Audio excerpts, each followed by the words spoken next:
one of the things I want to point out, which is on the which is on the AI Academy Max Evan channel, which we can share the link to as well, is this one, which I put up just a little while ago. I was training a group of pastors from different countries around the world here in Sydney. And I thought, what am I going to share? Because many of them had never used AI. Some of them were scared of AI. And so I wanted to put together really what are the top 10 different practical ideas that might really help a pastor or a leader, and went through some of those. It's a great little toolkit. I don't have time to do the whole thing on this call, but I'm going to point out just a few of the different ideas that you might like to try. And in fact, the first one that we went through was a little bit like what Thomas has done. So I'm not going to repeat that, but was really about how you can use AI to dig deeper into the Bible. So that we did cover that, and also a little bit about prompting and how you do prompting, and that's there as well. So if you want to see that, that's the top 10 practical ideas. And I think I've shared again my screen that has everything on it, but that's okay. I'm just going to live with that at the moment. So that's really good. The second thing I want to point out, which we did a little bit more on the call yesterday, let me just see if I can get to the actual right screen. And Jane, if you can tell me if I am on the right screen, because I think I am, but it doesn't appear to be. Oh, that's better. Okay. So yes, you got it. The other thing that we looked a bit at last night, I'm not going to repeat what I did on the previous call, but I want to point out that using a chatbot to help you with all your other AI is one of the most powerful things that we've been discovering this year. There are a lot of things about AI art or music or video or other things where it really helps to ask your chatbot, so ChatGPT or Google Gemini or something else, to write your prompt for you. So you can describe what kind of thing that you are trying to create, and then ask your chatbot to do the work for you and write the prompt. And if you haven't tried that, then I really would encourage you to do it. So for example, I mentioned that we're doing a Christmas Lego, and this is actually the ad that's about to go out all over our community for Christmas, or Brickmas, where Christmas is all about a brick. And we're going to be talking about the cornerstone. And I wanted to come up with something that was a lovely Lego design. And I had the idea of what I'm looking for, of the different characters, but then I asked my chatbot to write the prompt for me. And in fact, this image was created by ChatGPT. So first up, I had a discussion and I said, could you create a Lego Christmas scene for me? I want it like an action scene, like in a movie or a Lego movie. I want the characters dynamic and alive. I want to see fun. I want to see them smiling. And this is for an ad that I'm going to be doing for a Christmas outreach. So I described what I was looking for. And then I said, could you create a visual prompt for what I've just described? And it wrote the prompt for me. And then I said, could you create that image for me? And this is one of the images that it came up with. And I tried a few different ones. So that's a really powerful way of using your chatbot to help you shape your prompts. And in fact, on the previous call, Alex goes into an enormous depth in this, which you can have a look at in the other video. So that's one of the top tips that are really useful, and not just for art. You can do it for music, you can do it for video, and I'll demonstrate the video one at the end. The other amazing thing, if you haven't tried this, you really need to try it. So I don't know if you're like me, but occasionally with my team or at a training, you do a brainstorming and you end up with a lot of post-it notes like this. Have you ever been in that situation? And I've done it before, and it takes a very long time to type up each of these different notes. And in the past, Even the Post-it Note, 3M put out an app, and you could photograph one Post-it note at a time, and it would try and transcribe it for you. With ChatGPT or Gemini now, you can just take a photograph of the whole page of all the Post-it notes and then say, could you transcribe this and give it to me in a summary form? And I think it might be fun just to demonstrate that so you can see what I'm talking about.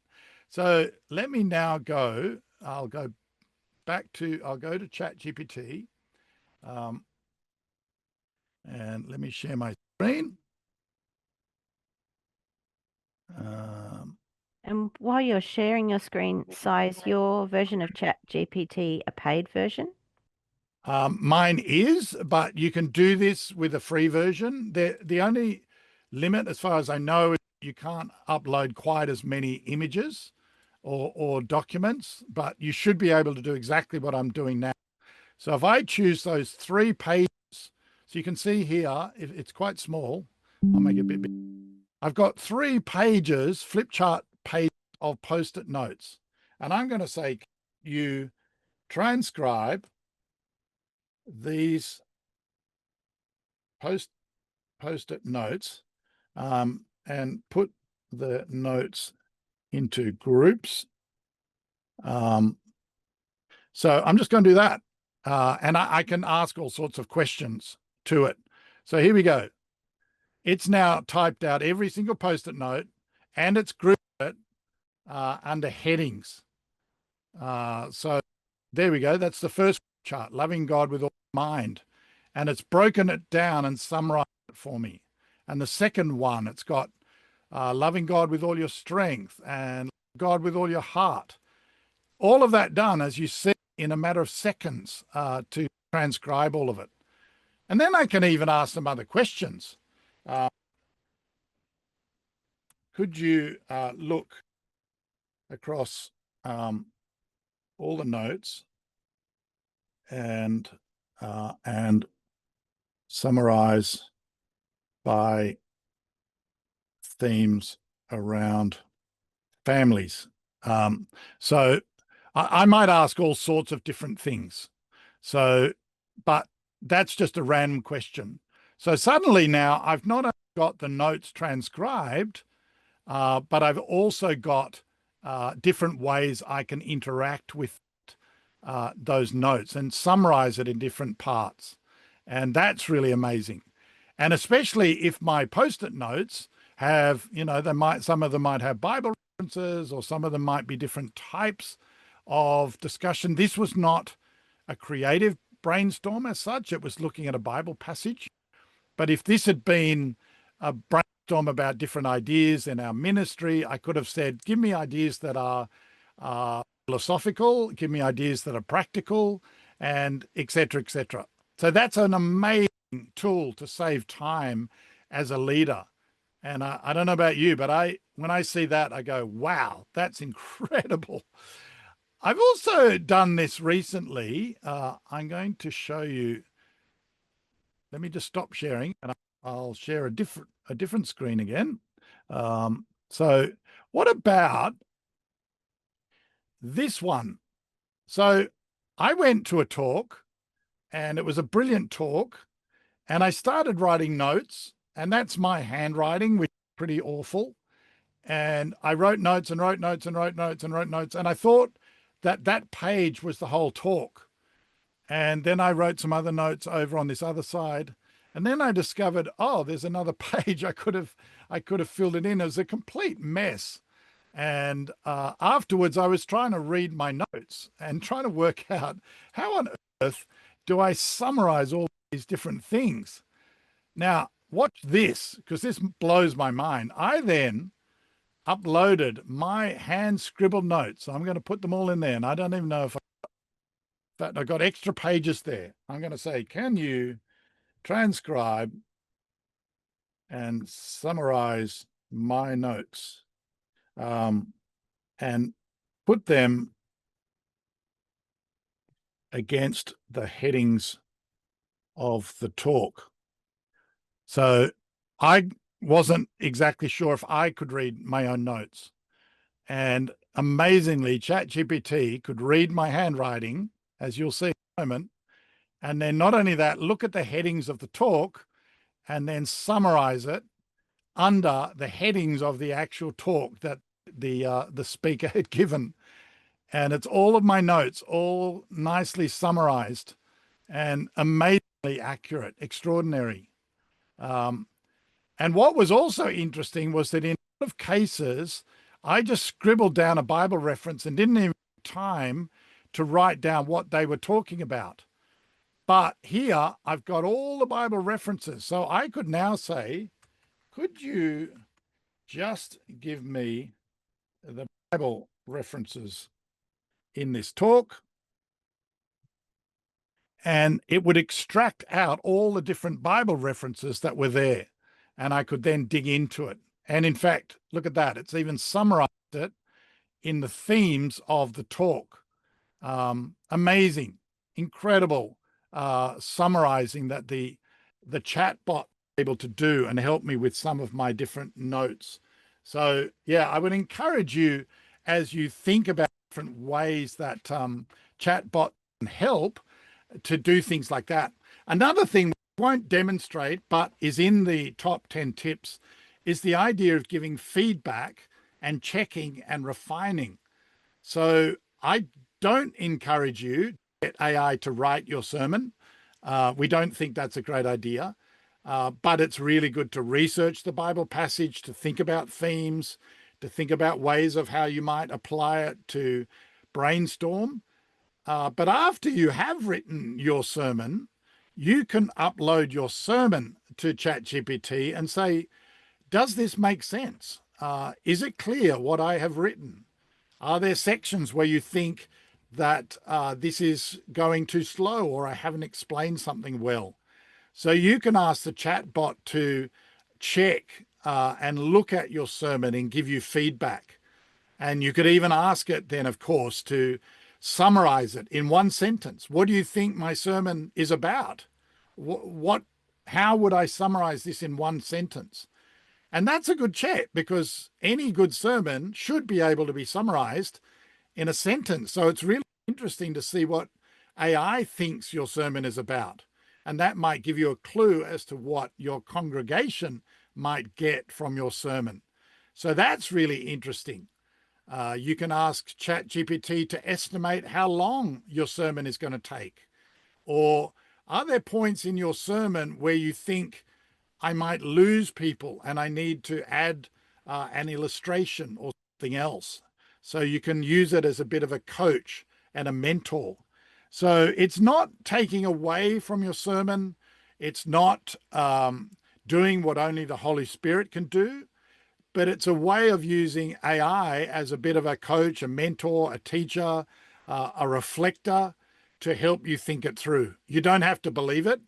You don't have to, it doesn't have to be correct, but you just use those as a guide, and maybe that will help you with certain ideas. Then also another thing that we can do with AI, I'm just going to find it here in my notes, is use AI as a translator. And of course you can translate into other languages, but what I demonstrated last night on the call was the idea of translating into different subcultures. So for example, I know that you're seeing my whole screen here. I won't go right through this, but Minecraft is a very popular computer game. In fact, the most popular computer game on Earth at the moment. And it's full of different types of language and words. And and my son loves Minecraft. And I use ChatGPT to help me to describe or to explain a Bible passage, but using Minecraft language. And that is amazing. You could do the same if you said, I want to explain this Bible passage to a group of mechanics who work on cars. Could you help me to explain it using illustrations that a car mechanic might use? Or I'm going to talk to a group of ladies who love knitting, can you think of ways that this Bible passage, is there an illustration that knitting might tie in and it helps you? And you think back to what Jesus did when he created parables. That's exactly what he did, was to think about the culture of his time and what people would understand, and then connect a kingdom principle to his audience in a parable. Now, the parables that we create are not the same or as powerful as Jesus' parables, but they are still a very interesting way of us to be able to translate ideas. And when you think of something like Minecraft, I don't even understand the language of Minecraft, and yet I can get ChatGPT to help me explain it. And if you look on the AI Academy YouTube, in the AI examples, you'll see one of the Minecraft videos there. And the last thing I want to share, which is in that toolkit, is the idea of talking to a Bible character. So we're going to try that now, and you're going to see how this works. I have already prompted my chat bot, and so I'm going to just hit this. And hi, is that King David on the phone? We are calling you, and we're wanting to have a conversation. Is that David? Yes, it is I, David, son of Jesse. The Lord has been my shepherd all my days. Tell me, what would you ask of me? Well, David, I'm here with a group of leaders in the future, and we actually started with Psalm 118. And I think you wrote that psalm. The numbers might not mean anything to you, but maybe you can work it out, because I know that this gets translated. But what were you trying to communicate in Psalm 118? That song of thanks.